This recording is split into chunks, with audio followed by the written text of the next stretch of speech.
welcome to another video. Not a Land Rover today. Today you join me in the Jag.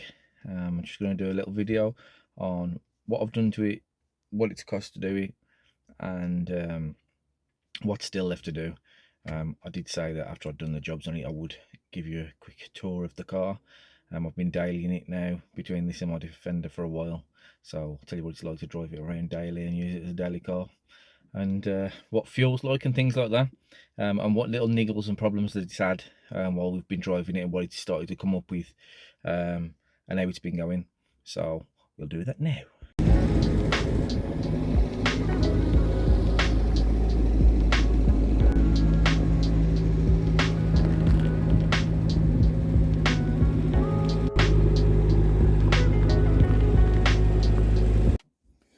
Right, so the car, 1993 xj40 4 litre, so it's a Sovereign model, and it's the full leather. It's got pretty much everything in it apart from heated seats. It hasn't got heated seats, which I would have liked, but it hasn't got them. But it's got everything else that you'd expect a Jaguar to have. Electric seats, it's the electric headrests, it's got all the stuff on the dash, it's got cruise control, central locking. But on and off the key, I'm not sure whether these had a fob, but all I've got is one key, so that's a problem. I've got to get another one of them. I took it to a place that cuts keys, and he said I'd have to give him the VIN number or something as well, because he's unsure about exactly what key that is. I mean, they look like Ford keys, basically like a flathead screwdriver.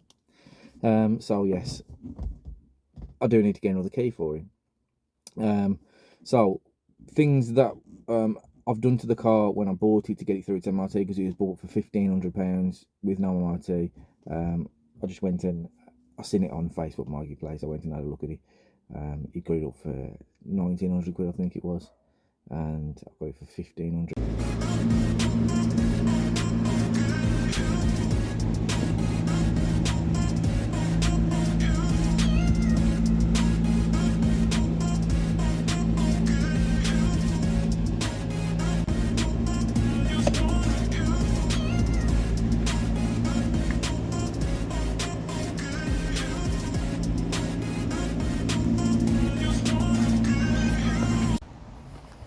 So, as you've seen from quite a lot of the pictures there, you can see what the car's like. I'll tell you what I had to do to get through the MOT. Main things, there was a hole in the sill down there, so I cut that out and put new steel in, welded some new steel in, little skimmer filler over the top and painted that. So that was done.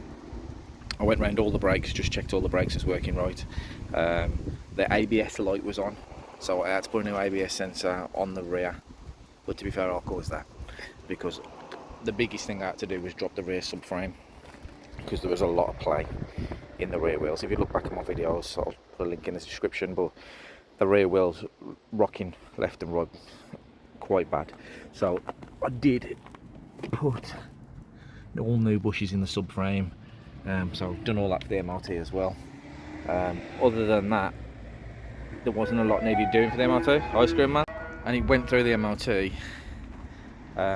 with only 2 advisories, one for the tyres and one for the headlights. So I put 4 part 1 tyres on it, all good brands, unfortunately not matching, but we've got Contis and Pirellis on there. Seems to be an odd size apparently. We're struggling to find somewhere that got any of them. 225 60/16s. Wheels cleaned up really nice, as you can see there. The other thing I did was I put the quad headlights in it. Not everybody's taste, but the big fish tanks are quite expensive to buy, and it's a bit of a struggle to find them. But I bought them for 20 quid for all the mounting brackets and the mounting brackets and the covers around them, painted them white. That's also on the channel if you want to have a look at that. So that's on there as well. I did take the spark plugs out,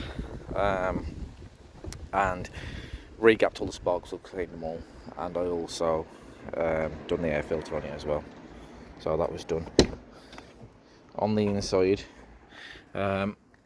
we'd got some holes on the floor, in the floors, so I did a hole there and a hole over there, which was also did for the MOT. I didn't put it through the MOT before I did all of that because I wanted to make sure that it was going to go through. I mean, as you can see from the interior is pretty good. So what I've got left to do on the interior is up there, your standard, which is a bit of a nightmare because the rest of the headline is brilliant, look. But that, right there, and it's starting to go a little bit there as well. So we're starting to get two saggy bits. So yeah, need to do them as well. What else did we do? There's some rust on the boot here. So that needs doing properly really, because you can see it's just been rubbed back and painted over. So that's there as well. Bumpers have been good nick, but you can see that they're starting to rust just in them gaps there. But it's nothing major. And on the front one as well, this really gets on my nerves here along the chrome. The chrome's come off because it's plastic chrome. It's plastic that has been chromed, and also just in there, we're starting to get some rust as well. So I'd like to sort that out with something. But on the outside, that's all that's done. The little bit of welding, the new tyres, the wheels was in good nick anyway, and then get it a good clean. I clay barred it the other day, absolutely brilliant. It's got all the stuff off there with the clay bar, so it's all been done with that as well. What else? Talked about the engine, we've done all that, so we'll go inside and see what's going on in there. I just want to show you the rears, because in the rear, another case of rarely been sat on. As you can see, leather's in mint condition. You got the little lights there. You can use this little thing to turn them down, off or on. We don't turn them off or on, it's just a little cover that flips over the top of them. They're a nightmare to use. A little bit of wood in there. We've still got the cigarette light out. One thing that I want to do is the aircon, because it's not cold. I like these handles as well. Lovely handles, look. It just makes you feel like you're in a nice place, but that's getting worse and worse. As I'm driving with the window open and that's flapping up and down, it's falling further and further down, so I've got to find a way to do that. But all the wood is lovely. I love the action of the ashtrays. What is it now? Oh, that button there. That one does the ashtray. Electric windows all work. But yeah, the ABS light was one of the things I had to do, and it was a great fix for that, because I found a write-up on the internet. I looked for days and days and found that I could use a sensor from a Renault Twingo and wired it in, so that's all good. So it's all nice in there. The wood is in really good nick. The only place is a problem that I've got to sort out, sorry about the noises, the leather, that is the leather making the noises, is this ashtray. Obviously the veneer's gone on the top of it and somebody stuck this over it, so I want to do that and sort that out. Yeah, so I want to do that, and also I want to sort the gearbox there, but I'll talk about that in a minute. I'll just show you in the boot. No, I'll show you the boot. It's fully deck chairs because we went to a show. So we had to take the chairs, and I haven't took them out yet, unfortunately. Oh, there's nothing in that coffee cup, no. It's empty, that's my missus there. So yeah, needs a good clean around these sort of areas, look. Got a little bit of bubbling coming on the chrome there. But it is a damn old car. So we'll just jump inside and have a talk about what's going on in there. Just look at this along here. See that? Really like to do something about that. I bought some of them chrome pens with not much expectation of them doing anything, and they didn't do much, to be honest. So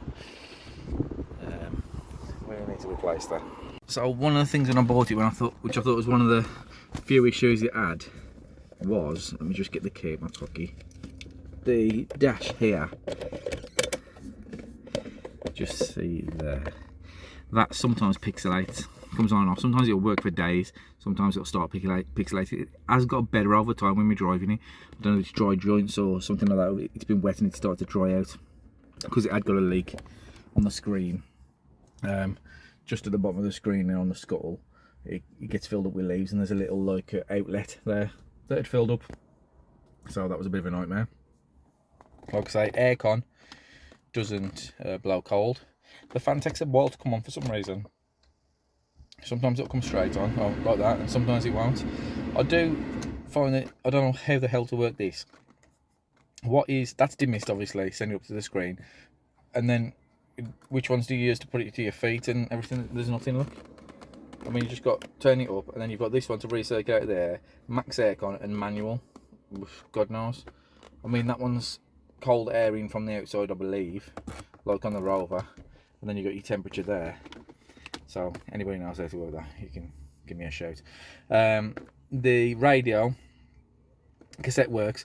What was happening with this was, and I've been driving about for, I don't know, 3 or 4 weeks, and then suddenly the radio just started going off, and then it come back on 10 minutes later, and then it go off, and then it come 10 minutes later, and then I found out when I was driving home I was being beeped, and I found that the rear lights were working, and the rear lights wasn't working at the same time that the radio went off. So sometimes they'd be on, sometimes they'd be off. Turned out that under is a little box with a yellow plug in it, and the joints go dry in that as well, apparently, the soldering joints. I replaced that. It fixed the radio and the lights, and the chap who sold it to me said he'd got no idea that it had anything to do with the radio. He just thought it was the lights it caused problems for, but it did stop the radio working as well. So that fixed that as well. So if you have a problem with your radio, look at that particular box that's under there. There is a video of me changing that as well. There's the poor ashtray that I'm talking about. If I can find another ashtray, I'll put one in there, but the veneer is terrible on most of these cars. There's a small crack here, but it's not coming away or bubbling, and it's all good along here as well. So that's nice. I would have liked the steering wheel with a gold Jaguar on there, but it hasn't got one. And then you've got your trip and everything down there that all works. I've not tried the cruise control yet, but that's there as well. The oil pressure is holding just above 4. Not sure if that's where it's meant to be, if that's good or not, but that's where it is. The volts do get up to 14 volts when it's on. It's not been too bad on fuel. It's showing around 19 miles to the gallon round town, and then when I've been to have a wrist with, I've got sort of 22, 23 miles to the gallon, so I think that's pretty good for a car with a 4-litre engine, so that ain't bad either. Now the seats, they seem to have lost little bits of colour in places. They're all good. They seem to have lost little bits of colour. Don't know what that is. You can see that I thought it was something on them to begin with, but it's definitely the colour they've gone.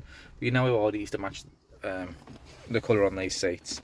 It's got a little holder for tapes in there, which is also got my screwdriver in. Apparently this here is a valet button for your valet parking, so you can switch that, and it doesn't allow them to do certain things, from what I've heard. That has come off. Was screwed onto there. I did say a screw for that. I don't realise what it's for, but it's off there. What we've got under here, tyre pressures. That's where they're kept. Handbrake, I did adjust that when for the MOT. I made sure that that was working correctly. We adjusted that under the car, but we had to disconnect that for the sub frame. Down here, this button entry, if you press that, it puts the seat right back into the furthest back position, so it's easy to get in and out, because I do find that I catch my foot on the bottom of the door sometimes when I'm getting out. Both of the electric mirrors work, all my electric windows work, and we've got a lock for the back as well, so that all works. There's the cruise control there, and there you've got a speed thing on there, you can see. But yeah, realistically, everything is working in here.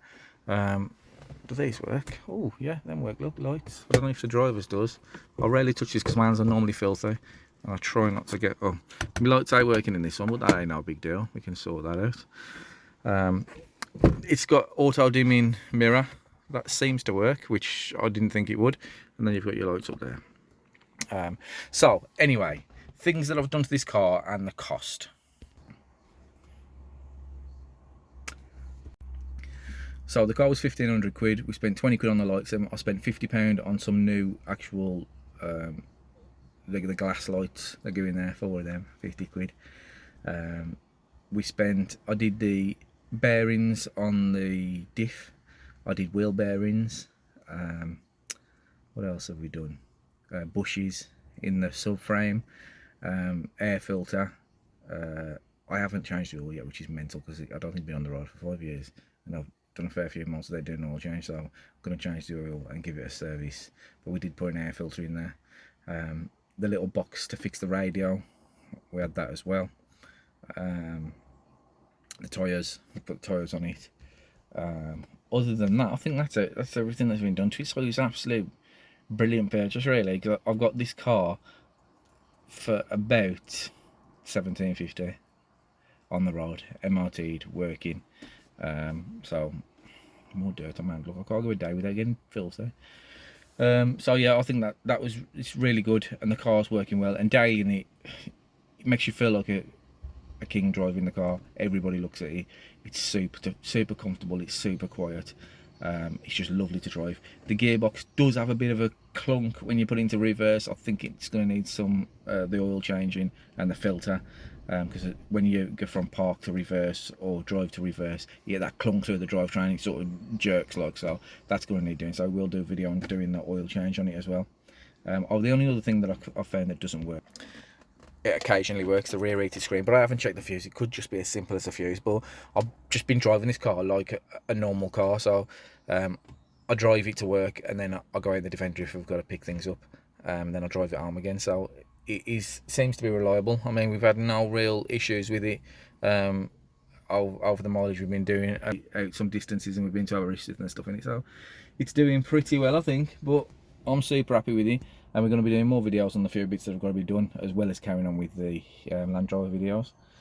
So if you like the videos, please like them, and if you want to see more, please subscribe. It's helping grow the channel. We've got nearly 2,000 subscribers now. It's took a few years, but we am starting to get some subscribers, and our videos are starting to get watched more. So from more videos from me and my dad, my mum will probably be in there a bit as well. Please like and subscribe, and we'll see you next time. When we put it into reverse, oh, see that? Back into park, it's fine, and then into drive, and you get that clunk as well, which I would say is the gearbox needs a service. The other thing is, after the MOT, past the MOT, but it was knocking on the corners. I could hear it. It was going over bumps and speed bumps and that. It was definitely knocking. So I did, on the front, I did both suspension top mount rubbers.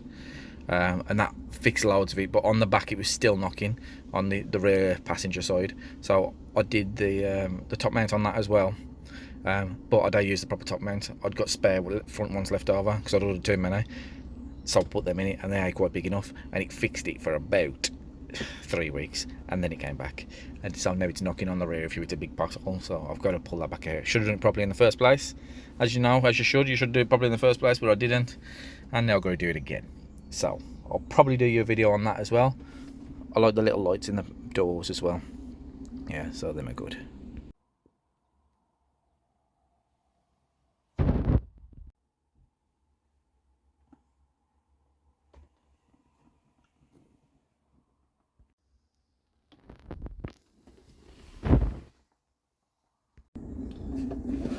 One thing I do like about this car is it's nice to look at that Jag on the front. I know this car wouldn't have had that Jag on originally. It has been put on after, but I just love looking at it. People look at you, see if that clunk will happen. No. People just look at the car, and you get kids pointing at it and stuff. But it's just a really nice car, and it makes you feel good. My dad's drove it a couple of times, and he says he absolutely loves driving the car about. It just makes you feel good. Super smooth and super quiet, as long as you ain't going over no potholes where it's knocking. It's really good. But that's the ABS you can hear there. It's got like the old style ABS. It's got an accumulator on it, and it makes that noise, and it takes a while for the ABS light to go off while it charges the accumulator. I'm stuck at a junction here that is difficult to pull out of. Every man